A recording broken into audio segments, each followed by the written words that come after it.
Sean, it's great to be back with you again. I got the opportunity to review your book as well as a lot of our fan base. Yeah. And oh, we got a lot of. I like victory on your flag over there. It looks good. Hey, appreciate it. That's it was our small Tyler, victory great to over see you, and congrats. I know Nine Line. You guys are killing it. You're doing great. You do great work. I'm honored to be with you, and it's my pleasure. I'm so glad you're hosting this. Hey, thank you so much for giving us the opportunity. I know we're trying to do this in person. That China virus got in the way of a lot of things. We're getting close. We're getting close. Listen, we got 9, imagine this, final phase human trials for a vaccine that the first identified case in the country was January 31st. Yep. It is miraculous. I mean, it used to take, a decade to break down the sequence of a virus. They did it in record time, 6 weeks. And well, that's Operation Warp Seed. And I had the privilege and the honor to be able to work with General Holt, who's one of the Air Force acquisition guys who's spearheading that initiative. And what we've been able to accomplish here to be prepared to get those vaccines out there in such a timely manner, it's a testament to this administration. They are business-minded. So you have, not only they broke down the virus, now you're in final phase, human trials. My sources are telling me, and this is anecdotally, that just like with phase 2 trials, what they're finding is that they're getting the optimal dose of the vaccine, and that does the job, creates the antibodies. Nobody's dying, and very minimal side effects, which, by the way, would be a case with any vaccine, but minimal.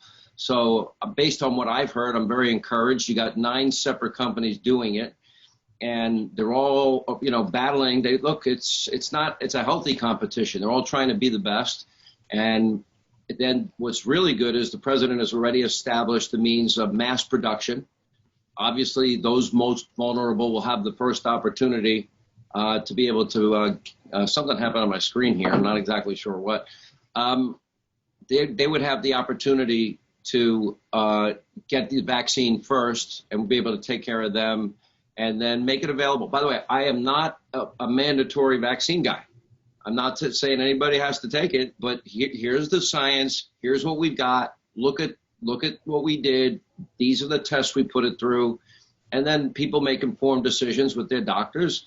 I get the flu shot every year, and half my friends think I'm nuts, and the other half think you're nuts if you don't get it. So what I love about the country is that you can have different opinions.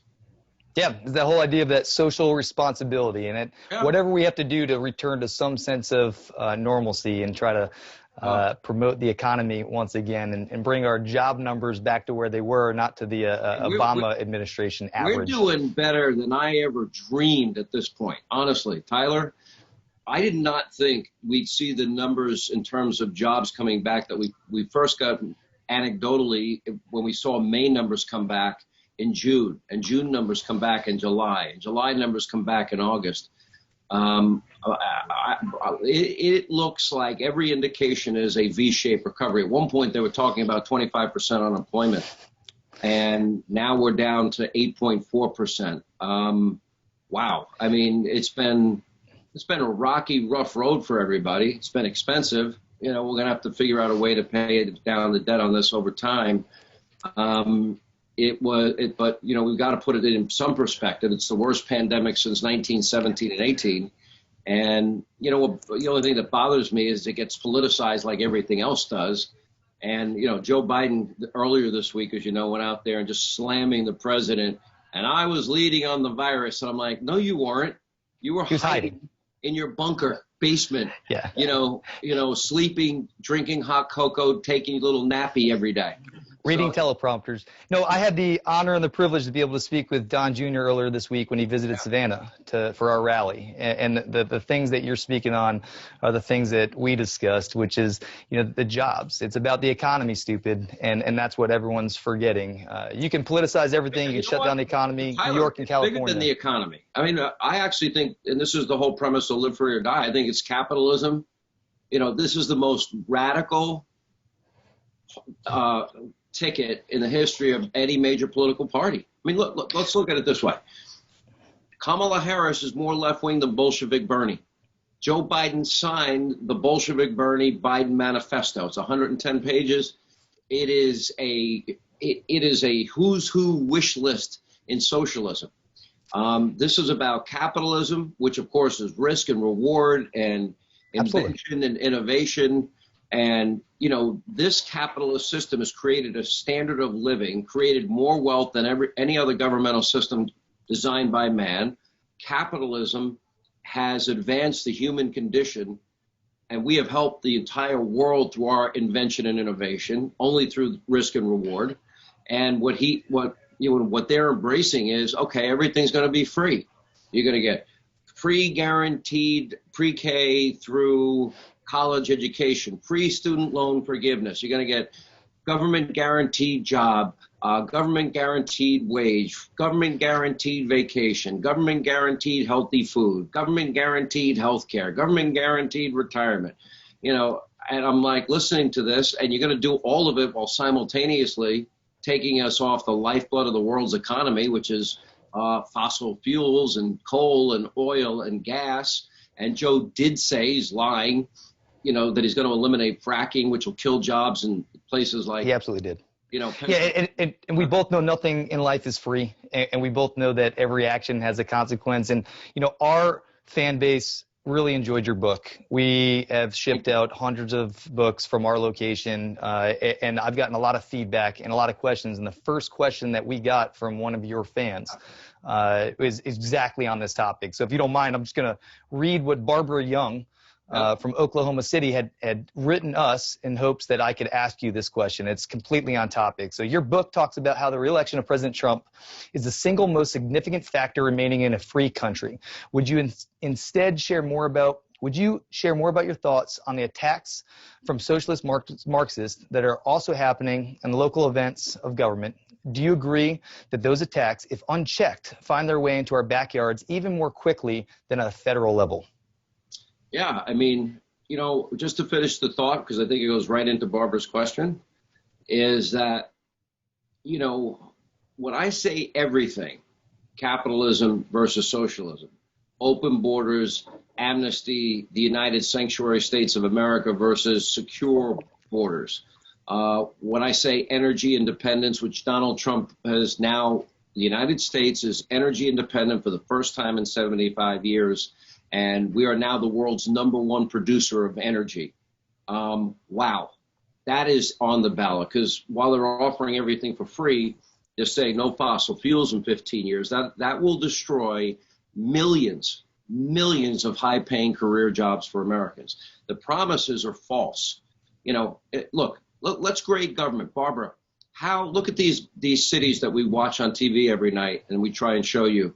What do you see? You see rioting, anarchy, looting, arson, cops hit with bricks and bottles and Molotov cocktails. And you mean the mostly peaceful protests, obviously. Right. Oh yeah, the mostly peaceful one. If I was on CNN, I'd say they're mostly peaceful. Meanwhile, over my shoulder would be the whole city burning. Yeah. But you look at liberal Democrats and you just, you know, what have they done? The #1 responsibility of an elected local official is to keep people safe and secure. How would you grade New York, Chicago? How would you grade Portland, Seattle, LA, San Francisco? Because I'd give them a big fat F. So we're going to put all our hope in more government. We're going to believe everything's free. They can't even do that simple thing. When Barack was president for 8 years, from 2009 to 2016, through 2016, and Joe was vice president, there were 4,000 homicides in Chicago. There were 20,000 shootings in Chicago just in that 8-year period. They barely mentioned it. After Ferguson, after Baltimore, what did they do for criminal justice reform or police reform? Nothing. Now, Donald Trump, let's see, he did criminal justice reform. Barack and Joe didn't. He did police reform. Donald Trump is begging these cities to go in and help restore law and order. They're rejecting his offer. Okay, now how did these big cities run by liberal Democrats for decades and states run by liberal Democrats for decades, how have they done on education? As a country, we spend more per capita per student on education than any country in the industrialized world. And we come in 37th, the third highest spending city in the world is Baltimore. They have 13 public high schools. You know, Tyler, not a single child, not one in 13 high schools is proficient in math. It's an epic fail. So, okay, that quick finish. How'd they do on that Obamacare thing? Millions lost their doctors, millions lost their plans, and we're all paying about 200% more, and almost 40% of the country has one Obama-Biden care exchange option. Social Security, they raided the lockbox. They failed there.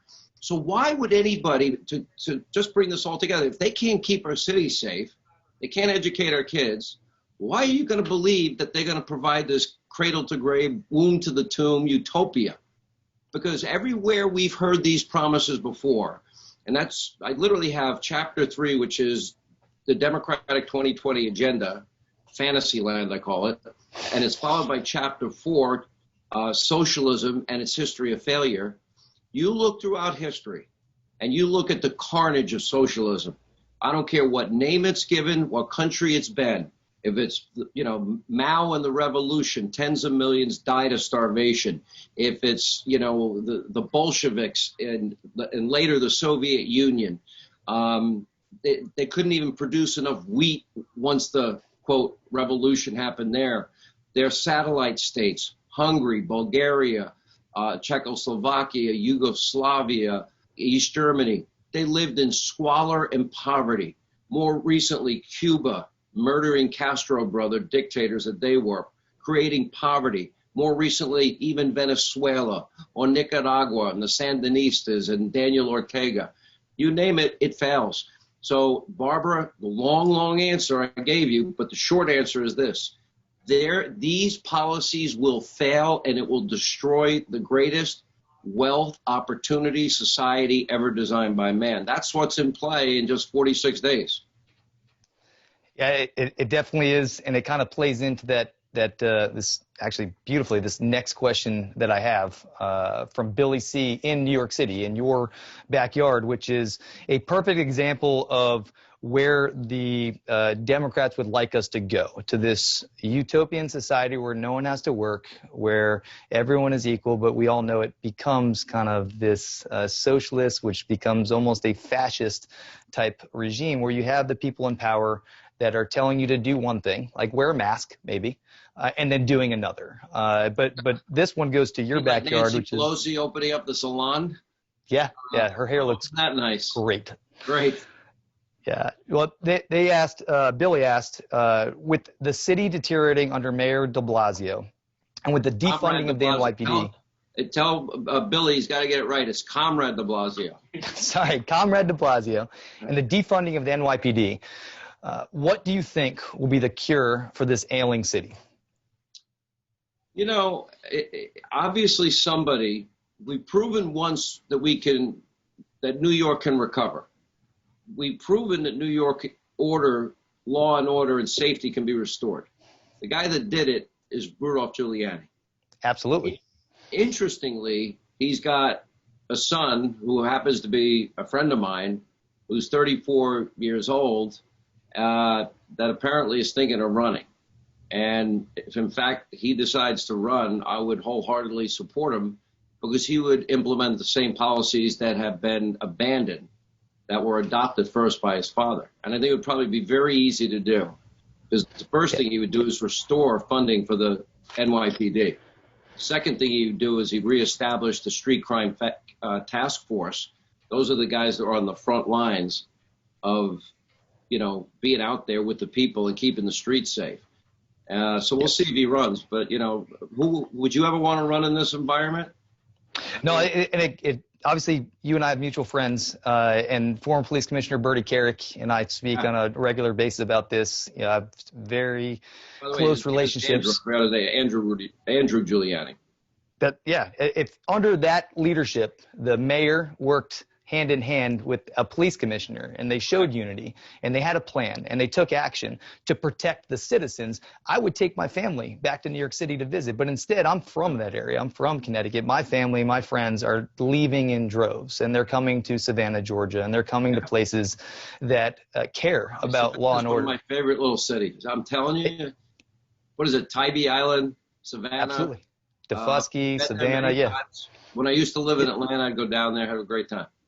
Yeah, I could walk around the streets with my children hand in hand, and obviously I sometimes carry a pistol, but I feel very safe, and I know Carry a pistol in that. New York City, so there you go. Yeah, that's only for the criminals. It's legal. Yeah. No, it's legal.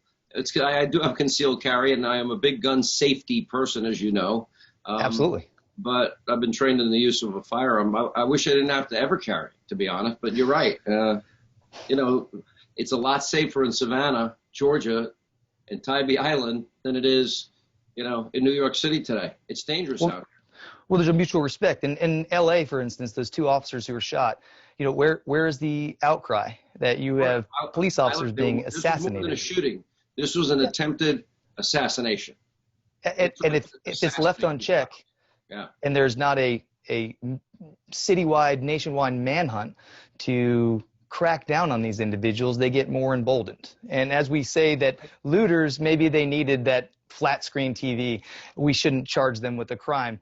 But that peaceful individual, maybe that 17-year-old who's just trying to provide law and order, you know, we're going to put him in jail for the rest of his life. You know, what type of example does that set? And what does it say to our police officers out there where they are fearful of doing their job because they may go to prison for the rest of their life? I got a when are they? If you look at Joe's manifesto with Bolshevik Bernie, they adopt the no bail madness that they have up here in New York.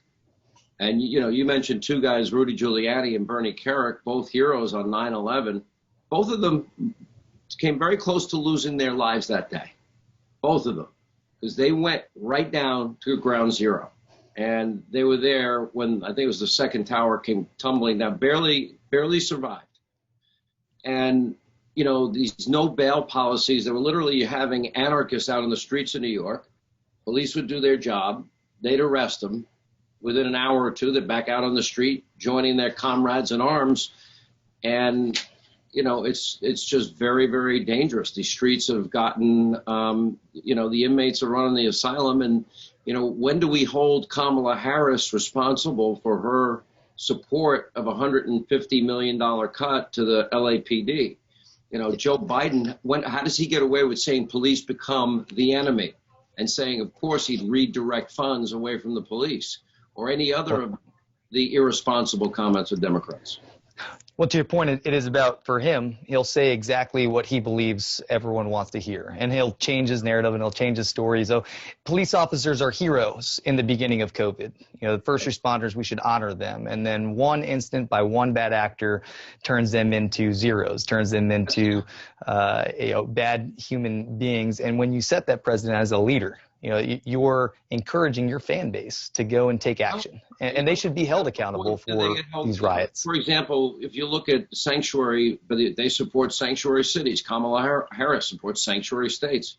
At what point, when, say, a violent criminal is not handed over to ICE for deportation, as the law requires, and goes to kill or murder or rape again, why don't we blame the people that didn't enforce the law? In that sense, they're aiding and abetting criminal activity.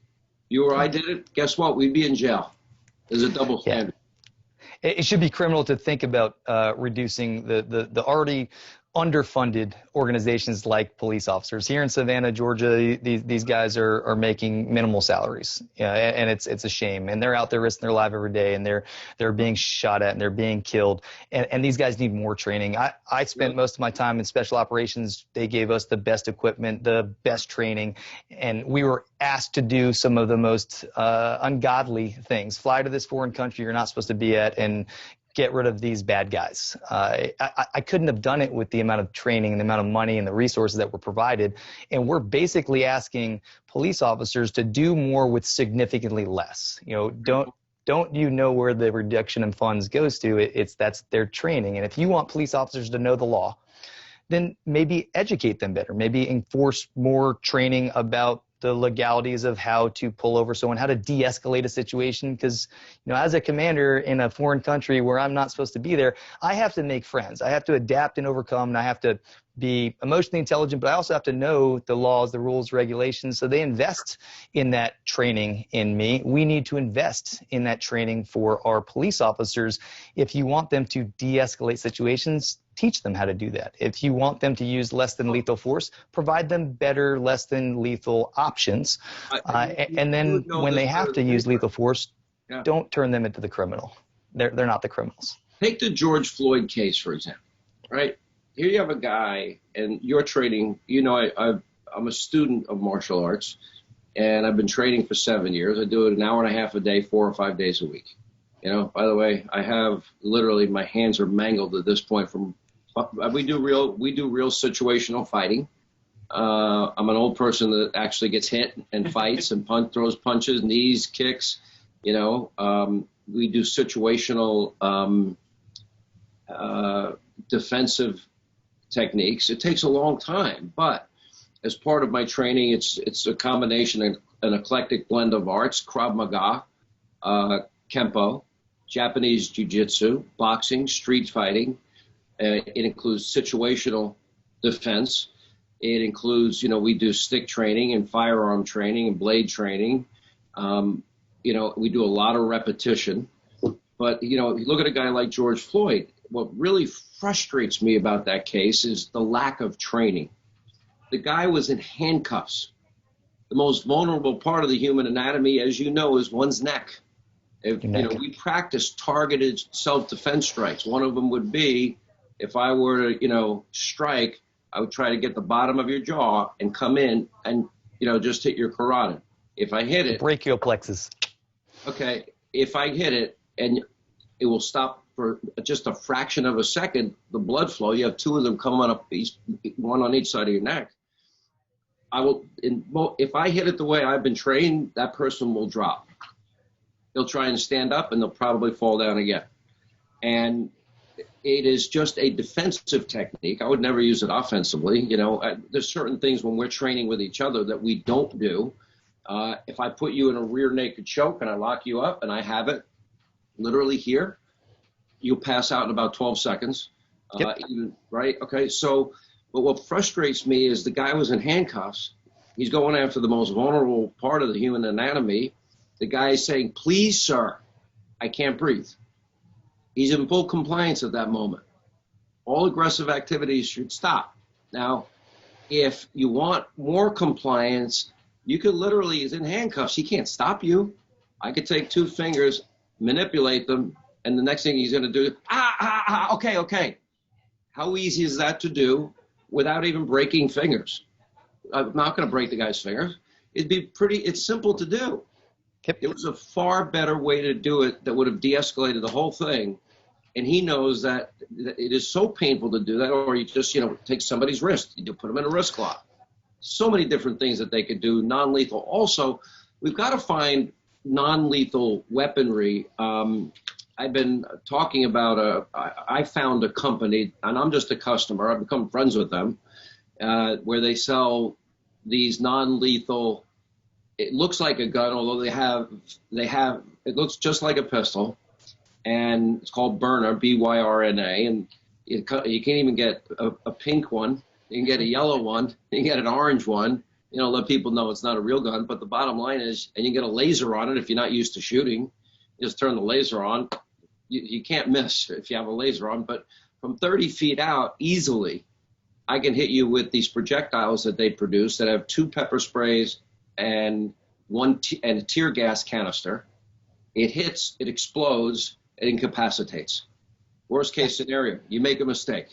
All right, sorry, here's some water, clear out your eyes. That's about how bad it gets. And I want cops to have another option. You know, I'm not a big fan of the taser because that's close quarter fighting. You know, and you only get 2 shots at it. You miss the next one. You know, now you're back to one option. And cops, unfortunately, too many of them, and they're my friends. I'm not saying anything pejorative or negative. Is that their training does not allow them to take it further. They need to be better equipped. We need more non-lethal options. They need more self-defense training. They resort to the last resort because they haven't been trained in that first, second, third resort. In the military, we call it, you know, shout, shove, show, shoot. Right. And, when I went to all this extensive training, I went to Fort Benning for combative school. I was a combatives instructor. I would teach my unit how to, if you come around a door and someone jams your weapon, how do you mitigate that risk? How do you put someone down, lethally? And then you learn how to do things non-lethal in one of those more peaceful type situations. Our police officers are not afforded any type of mixed martial arts training by and large. They're doing it on their own, but they're not required to. In other countries, they are. And I think that should be a required training, but it goes to money. And the equipment that you're talking about is one of many that I know is out there that would help mitigate some of these situations, but they're not afforded. And they can't even buy it on their own because they're not allowed to use anything that's not been given to them, and then they can't afford it as a department. So it's a catch-22. No person out there, by and large, wants to kill someone. How long did you train to get as proficient as you've gotten? Since I was 16 years old, I've been in martial arts. It instills discipline. I went to West Point and boxed and did grappling, and then I still do it to this day with friends that are in the industry. And I'm a big fan of how the sport has evolved, because in the beginning it was this brute force, and now people understand it as an art, and it's mostly self-defense. Our motto is always check your ego at the door, because people would put me in a rear naked choke that you wouldn't think have any type of skill set. And it's not about, who's bigger, who's tougher. Yeah. It's about training. Well, it depends. It's funny because sometimes I stupidly will train with some of the younger guys. We have some pretty powerful guys. Look, they all kind of know. We have so much respect for each other that it doesn't happen very often.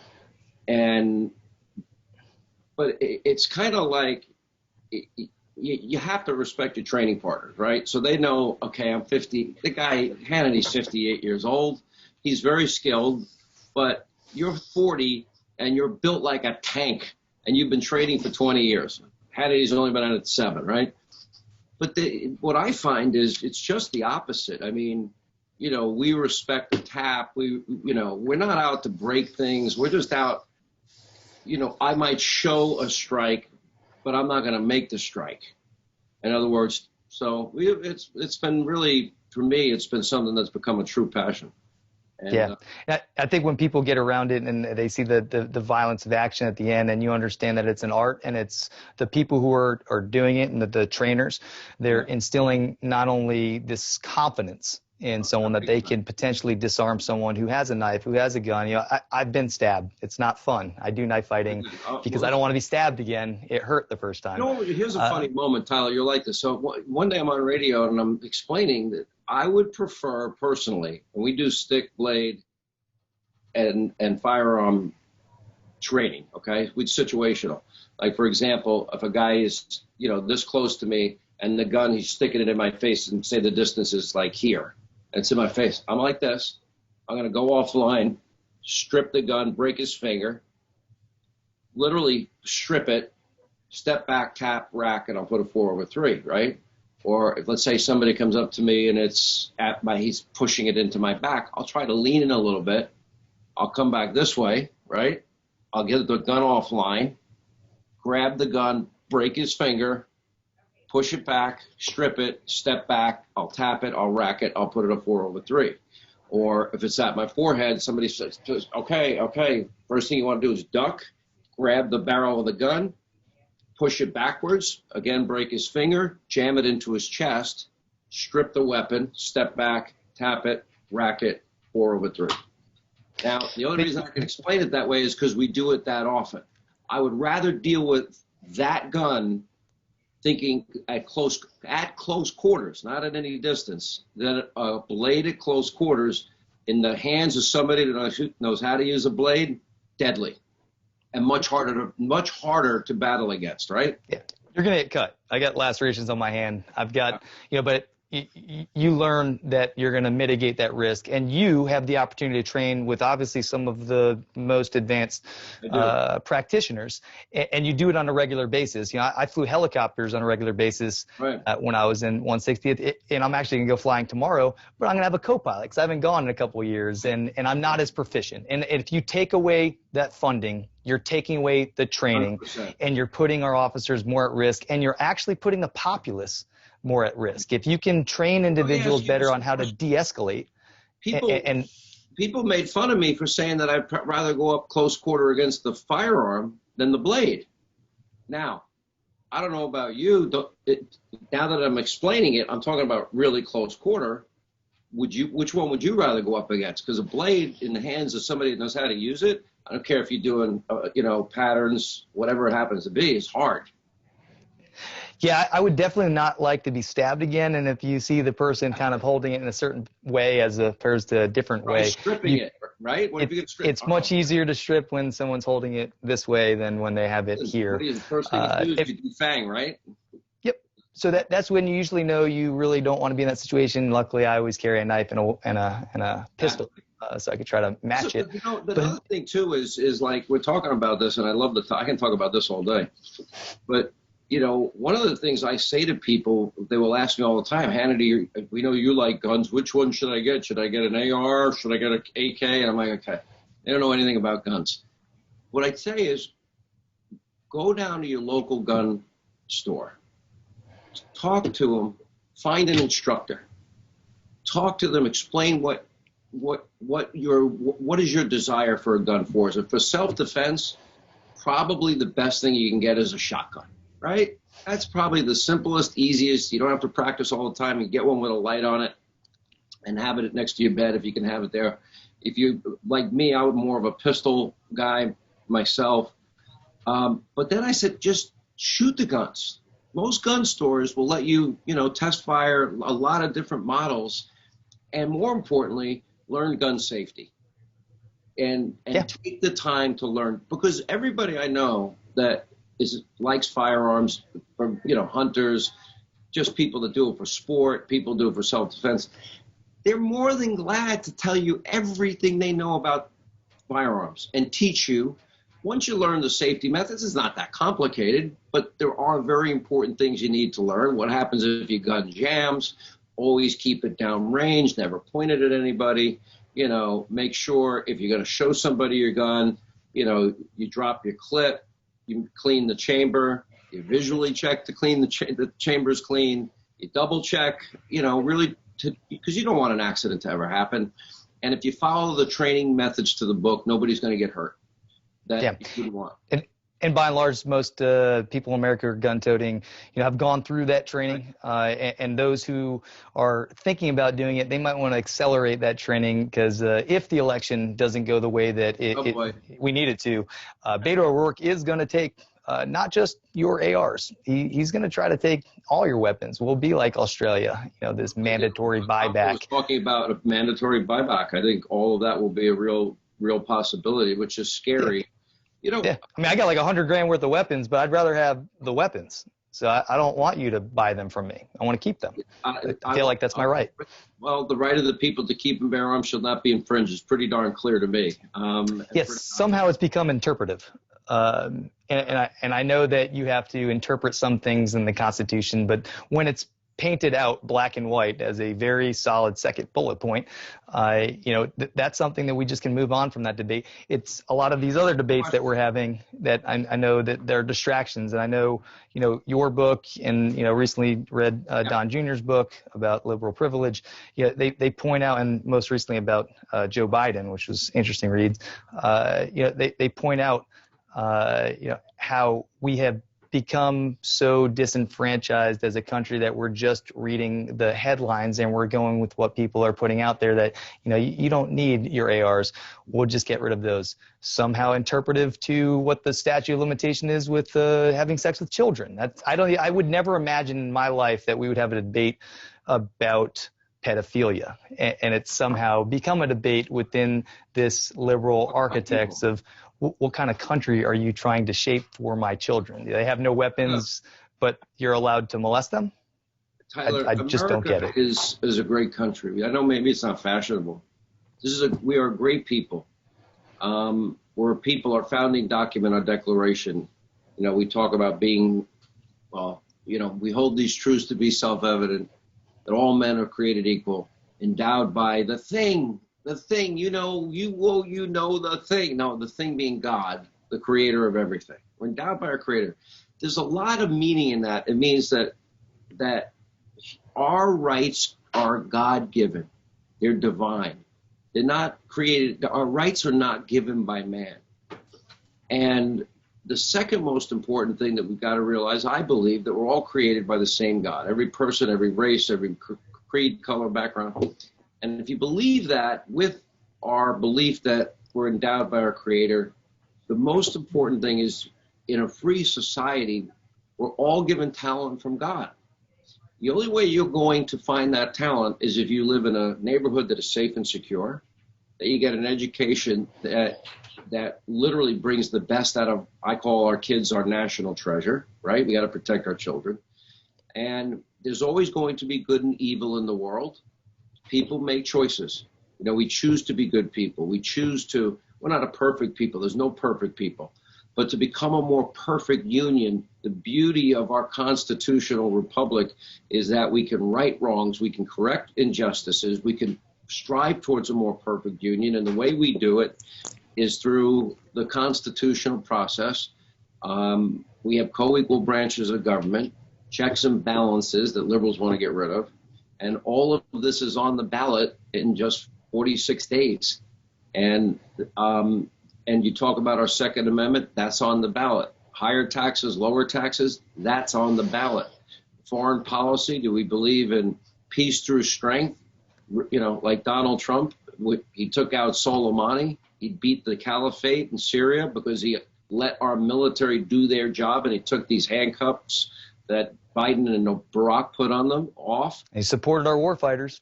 He certainly is. He certainly is. Eddie Gallagher's coming to my facility today because of him. Oh, that's awesome. And that's where we differ. You know, I've had to spend most of my adult life in war-torn countries. You know, and the theocratic government that they try to put in place, it doesn't work. The communist governments don't work. Our capitalist society works because we are based on a religious background, and Christianity has a lot of pros in terms of how to treat people equally. You know, the golden rule is prevalent throughout the entire scripture, and the founding fathers, you know, being religious members themselves of church, but understanding that there needed to be a separation between church and state, they based these documents in religious kind of undertones to do good things and to provide equal treatment. And you know, one of our fans, you know, obviously a big fan of yours, Steve Lamb from Jefferson City, you know, he kind of was pointing out one of the things that's unique to our country is that we are a free society and every vote counts, but you need to make sure that every vote is fair and legal. And so his question is, you know, what are President Trump's and the Republican Party doing to ensure that the election will be fair and decided in a timely fashion, given all unsolicited mail-in ballots? Additionally, if you could advise the president on the topic, what would you tell him? I've been saying it loudly on radio and TV, and I'll say it publicly to anybody. They better have people at the polls in every swing state watching, because I don't trust people. Remember, this is the same party that never complained about illegally spying on an opposition party candidate, lying to a FISA court, using a phony Russian misinformation dossier as the means to take away the civil rights and liberties of Carter Page and spy on Donald Trump, the candidate, Donald Trump's transition team, Donald Trump deep into his presidency. So if you're willing to be that corrupt and abuse your power that way, Republicans would be foolish and frankly stupid if they don't assume that for those hardcore on the left, and there are many, the ends justifies the means. They will have no qualms whatsoever. They're willing to do what they did to Donald Trump the first time. You know, God help us. So you need lawyers, a lot of them everywhere, and poll watchers everywhere, and observers. And you know what? Everybody has a cell phone. Bring it with you. Take pictures, take videos, use it. Yeah, I can agree more. And what are your thoughts on the social media conglomerates out there that are obviously pushing for one candidate over the other, a candidate that's not going to allow people to sue them. Some of their more recent actions. If they want to be editorial, though, in other words, a lot of these companies have liability protection because they're content providers, they say. But then once they get into the process of editing content, the problem for them is that liability protection waiver should go away. It hasn't up to this point. And if you want to say, oh, we're going to edit conservative voices and we're going to shadow ban conservatives, then the next logical step is going to be you no longer have the liability protections. Yep, I think that we're going to see that more and more in the next few weeks. I recently received notification, and so did Brooke, who's one of our social media influencers who happens to influence in conservative values. Is that what you're saying? Yeah, no, it's already started. Really and it could. What does she do? Well, she's one of an army of supporters out there that have very large followings, that their reach is being diminished and their content is being censored under the policies that are very vague. Conservative and believes in the Second Amendment. Let me guess. Absolutely, yeah. Actually, part of President Trump's influence team. Supports Trump. Meets with the president. They discuss some of these things that need to be put out there, and if our voices are hindered and everyone else's are bolstered, it can create that sentiment that what is the point? The polls show that Sleepy Joe is going to win. So why does my vote count? And if you convince enough people, I got to run in a second here, but they're like jumping up and down. Is everything okay?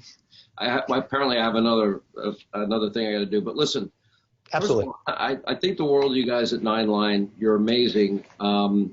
If you guys want to do more of this in the future, I'd love to do it with y'all. And yes, sir. I just think the world of what you guys do, your mission. I'm jealous you live in Savannah and I'm stuck in this S-hole in New York.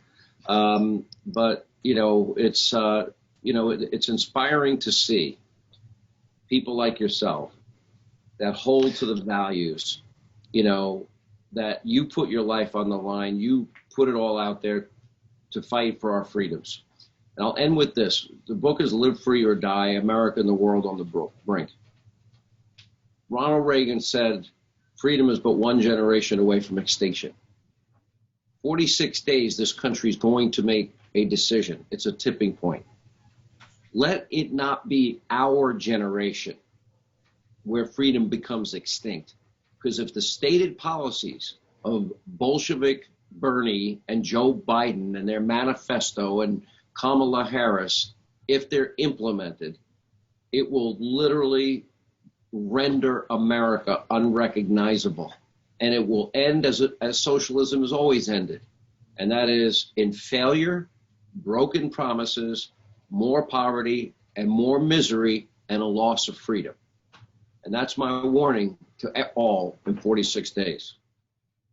Well, for my children and for yours, I hope that people get out there and educate themselves and vote the correct way. Tyler, you're the best. All my best to all my Nine Line friends. You guys are awesome. Thank you so much, sir. Thank you, brother.